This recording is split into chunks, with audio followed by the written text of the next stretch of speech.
आत्मा और प्रेत योनि का रहस्य। आज अगर मैं आपसे कहूं कि आप इस समय अकेले नहीं हैं, तो क्या आप विश्वास करेंगे?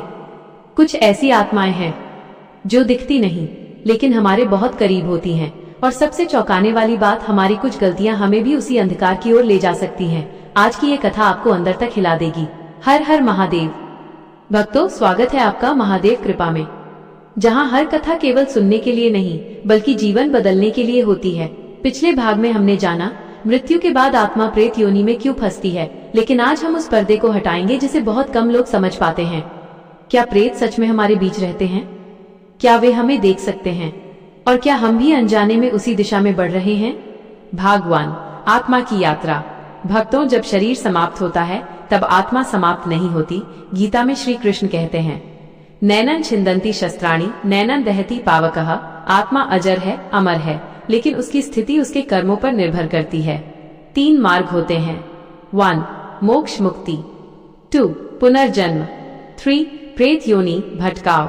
प्रेत योनि वह अवस्था है जहां आत्मा न तो जी पाती है न मर पाती है। भाग 2, क्या प्रेत हमारे बीच हैं? भक्तों, ये सत्य थोड़ा डराने वाला जरूर है, लेकिन शास्त्रों के अनुसार हाँ, प्रेत हमारे बीच ही रहते हैं, लेकिन क्यों नहीं दिखते? क्योंकि उनका शरीर स्थूल नहीं, सूक्ष्म होता है। वे ऊर्जा के रूप में होते हैं। वे केवल महसूस किए जा सकते हैं। वे कहाँ रहते हैं? जहां उनका अधूरा कार्य हो, जहां उनका गहरा मोह जुड़ा हो, या जहां नकारात्मक ऊर्जा अधिक हो। कई बार अचानक डर लगना, नींद में बेचैनी, किसी के होने का आभास, ये सब संकेत हो सकते हैं। भाग 3, रेशियो 5 गलतियां। 1, मोह माइनस सबसे बड़ा जाल। एक माँ अपने बेटे से इतना जुड़ी थी कि मृत्यु के बाद भी उसे छोड़ नहीं पाई। उसकी आत्मा उसी घर में भटकती रही। संदेश, प्रेम रखें लेकिन आसक्ति नहीं। 2, अधर माइनस कर्मों का बोझ। एक व्यापारी जो हमेशा छल करता था, मृत्यु के बाद उसकी आत्मा भारी हो गई और वो ऊपर नहीं जा पाई।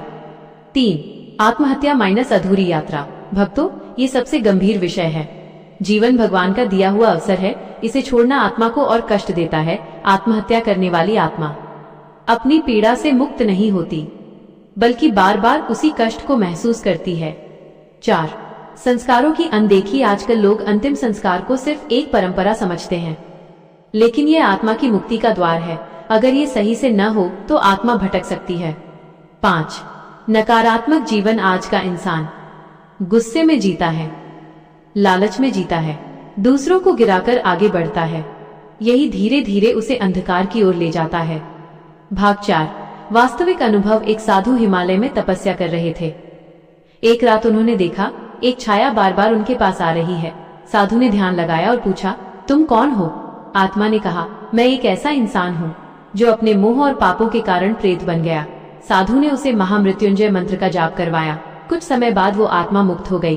भाग 5, महादेव की शरण। भक्तों, डर का अंत केवल भक्ति में है। रोज ओम नमः शिवाय का जाप करें, महामृत्युंजय मंत्र का उच्चारण करें, सच्चे और अच्छे कर्म करें। महादेव स्वयं आपकी रक्षा करेंगे।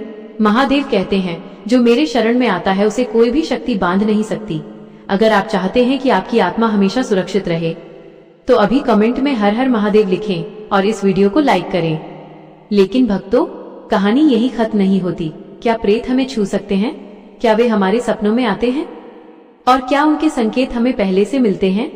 अगले भाग में प्रेत के साथ ऐसे संकेत जो आपको तुरंत सावधान कर देंगे। भक्तों, जीवन एक अवसर है, इसे सही दिशा में ले जाना हमारे हाथ में है। अगर आपने आज की कथा से कुछ सीखा तो इसे अपने परिवार तक जरूर पहुंचाएं, क्योंकि एक सही ज्ञान किसी आत्मा को भटकने से बचा सकता है। कमेंट में हर हर महादेव लिखना ना भूलें। हर हर महादेव।